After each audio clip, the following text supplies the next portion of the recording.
What is it about this show? I mean, the only people watching it now are either 100% fooling themselves into thinking it's good, those who are the modern audience with no clue what came before, or those of us who just want to point and laugh at the smouldering wreckage of what used to be one of the greatest sci-fi shows in television history.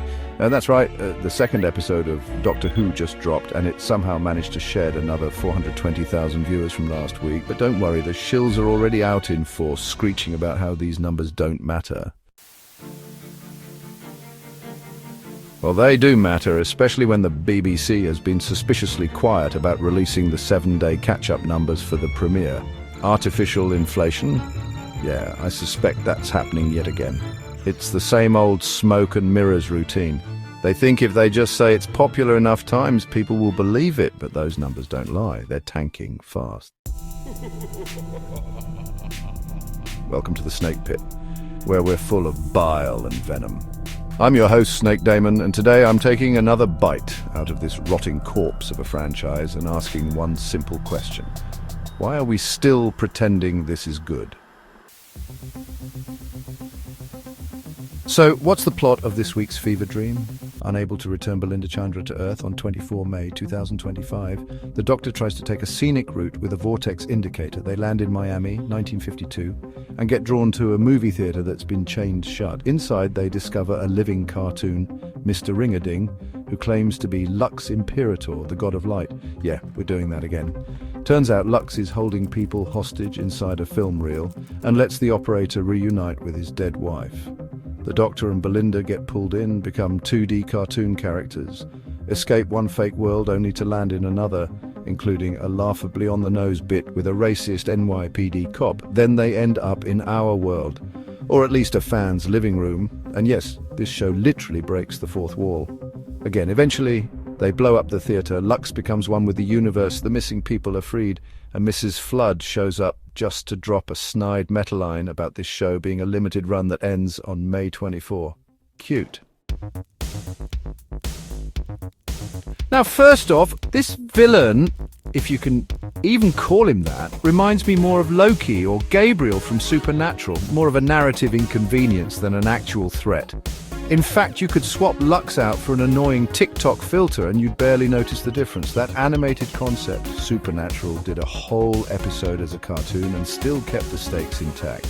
Wouldn't that have been cheaper and more creative? But this is the BBC we're talking about.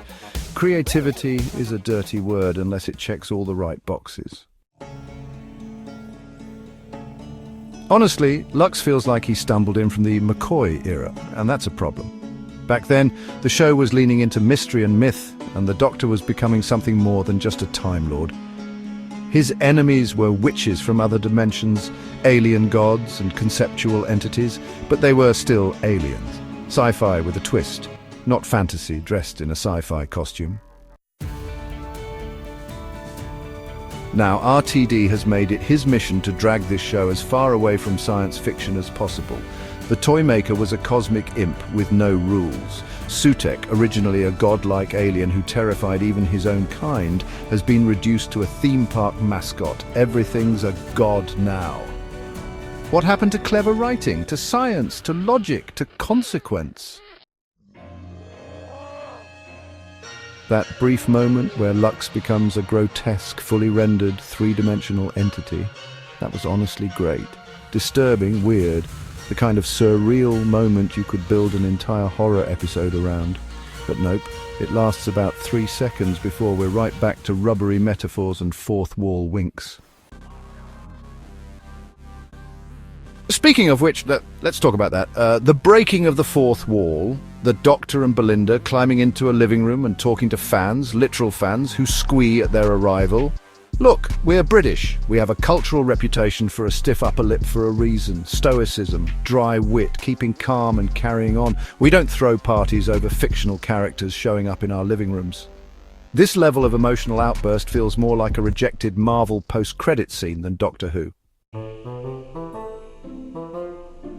And while we're here, what was the point of that blatant hashtag RIP Doctor Who nod? Why would these fans be excited about a show that they clearly acknowledge is dead? Wouldn't that make them us, the people pointing and laughing at this flaming dumpster?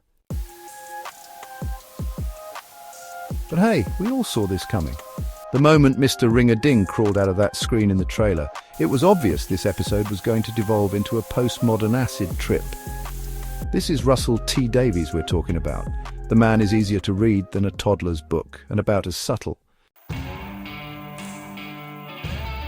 And here's some free advice. BBC, stop actively alienating your core audience.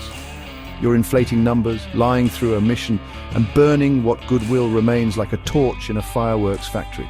All while catering to an audience that isn't even watching anymore. You deflate your base every time you hand-wave legitimate criticism or mock the people who carried this show through the decades. It's not just bad business, it's self-destruction. Thanks for dropping by the Snake Pit, where we thrive on untapped potential and lost opportunities.